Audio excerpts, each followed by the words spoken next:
60 Minutes overtime. Good morning, Governor and cabinet members.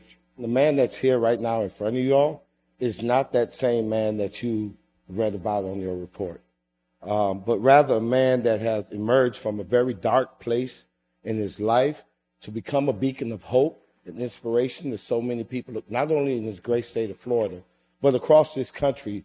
I'm here today because I broke the law. I'm sorry for that decision. I own that decision, and I've grown from that decision. At the hearing, I wanted to get a full pardon, and Neil was requesting the restoration of his civil rights.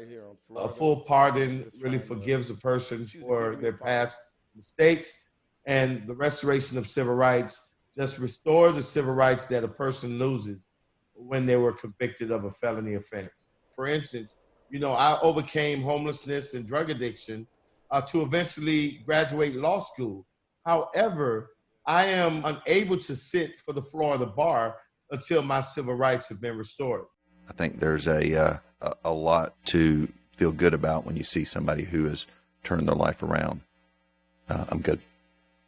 You're supportive? Yep. Okay. Granted. Thank you very much. Yep.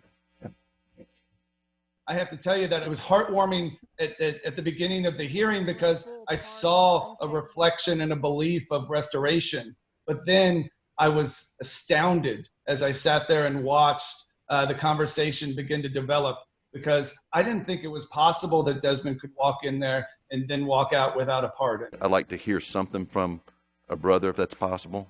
My brother has passed away, and so if he was still living,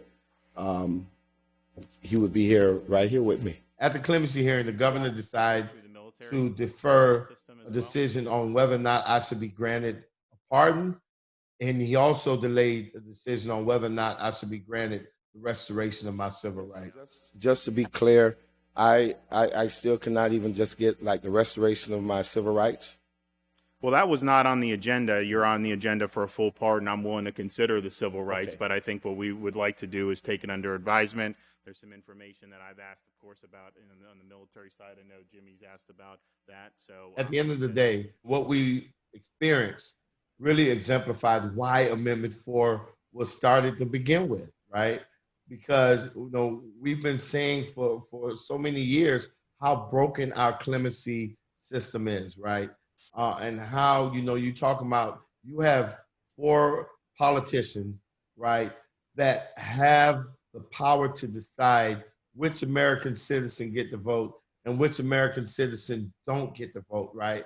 And the standard for deciding that is purely arbitrary.